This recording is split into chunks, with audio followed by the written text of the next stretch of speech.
Welcome to the soap opera of the stars, May week 3. So 13th of May to the 19th of May. As always, I'd like to begin with sharing I'm not an astrologer, I'm not a human design expert.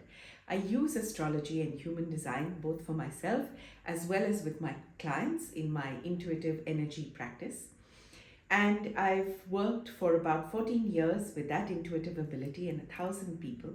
And in the last couple of years, where I have been using astrology and human design, I've definitely found that it helps to inform in terms of how we need to look at ourselves and what we need to understand about the general themes that are influencing our lives right now. The whole point of sharing these as stories is to make them a little lighter, to make them a little more fun, and to really look at what are the themes that they are bringing up. The reason why I share them at the end of the week instead of at the beginning is because I feel rather than use it as a predictive tool, it is better to use it as a tool for self-growth, personal development, and to really look back at how these themes have impacted us, what are the questions that need answering, and how we need to move forward in life or go deeper in terms of our self-work. I do share on Instagram a general theme for the week, short videos, which is at the beginning of the week. So you're welcome to look at that and then to use these more from the perspective of how has this impacted me and what can I do with it going forward. So let's begin with the stories. Taurus has put on quite the show. Jupiter is arriving, and as usual, the Taurians are outdoing themselves with their preparations. It's not a wonder that the House of Taurus wins the Best Host Award every year. The bulls really focus on comfortable luxury, and with Venus as the hostess, beauty goes without saying. What gives them that winning edge is their fervor to get things right, and so that extra mile that they go to really understand their guest. Plus, the information portal they share with Aries was their secret weapon in all of this. And no, it wasn't cheating because for one, Taurus never cheats. And second, it wasn't their fault that the room in Aries was so much bigger and that the portal so well hidden by mirrors that Venus gifted in her generous offer to help redecorate and renovate that wing. So, having this intel on Jupiter, they had done this great show. And Jupiter was actually feeling quite delighted when he arrived, and princely as well. It was all marvelous and magnificent. He put into action a few ideas in Aries, and Taurus was where he was planning to really get his hands dirty. Till the soil, lay foundations, and all of that, he thought to himself.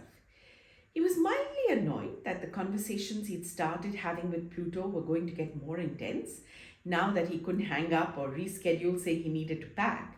But for now, that was an easily dismissed thought, and he was just filling himself to the brim with all the delicious food that he had so missed in Aries.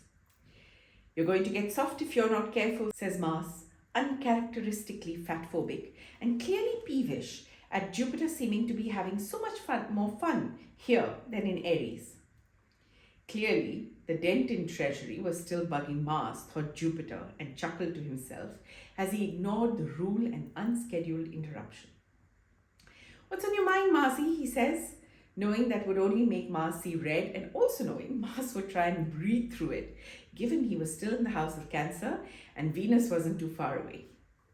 Jupiter was assured that Mars would never insult a guest of hers, especially when she was close enough to inflict real damage. Mars had been kicked where it hurts enough to know better. I need your help with my story for the series I'm making, says Mars, his face almost purple with the effort he was making to be polite when Jupiter was being so annoying. It's a bit chaotic, and I think you can help me bring some order into it. Of course, says Jupiter, beaming at Mars as if he were the most magnanimous being in the universe. Anything for you, my dear. You really did let me have the rule of the house in Aries, and I would love to support you in any way I can. Well, there's something else then, says Mars, suddenly realizing he could get Jupiter into a twist given all that his guys in Aries had been telling him about Jupiter's last days there. Tell me, my friend, says Jupiter, not knowing Mars was about to drop a bomb. Well, Mars said, I need your help getting Pluto to help me. And Mars sat back with a satisfied sort of feeling as he watched Jupiter almost choke on what he was eating. Of course, disaster was averted and the house of Taurus brought Jupiter back to normal in minutes, but it was fun to watch. What do you want Pluto for? Asked Jupiter, gruffy and feeling very sore. Well, she's got all this new technology going with the AI stuff she's helping humans with in Aquarius, and I think she can really add to the project. Yeah, sure, but why do you want me to help? Jupiter says, trying not to shout at this point. Well, I've tried, says Mars, and she said no. So, what makes you think she'll say yes to me? Well, says Mars, you're sort of in charge of Pisces. Saturn is there. She's moving back to Capricorn, which is what Saturn rules. So I think that angle is going to work with her. Might help you as well, says Mars, feeling so clever in his deduction. Jupiter is surprised at his own speechlessness. It was actually brilliant and incredible leverage that hadn't even occurred to him. That's a pretty smart plan you have there, Mars. The strategist in you seems to have added some layers of maturity, eh? We should play chess sometimes. You'll be a more worthy opponent now, and this will be more fun than beating you hollow, huh? Jupiter tries getting back at Mars, but only half-heartedly. Both leave the conversation with their egos almost intact, and their respective homes breathe a sigh of relief. Pluto, meanwhile, is having a bit of a meltdown. Again, she has a feeling Mars is going to find a way to her. He seemed very determined this morning to have her work on his project, and she's intuitively aware of the Pisces, Saturn, Capricorn strategy he may suggest to Jupiter. She also knows that Jupiter will lap it up, given what a hard time she's been giving him, and intends to continue giving him, of course. For a moment, she wonders whether she should just let it rest and be nice to him, but remembers that she's in charge of the current mutation project and cannot fail her mission. This is going to be a tough one, she almost cries, but then feels a gentle Neptunian presence around her once more. I'll take care of it, he says.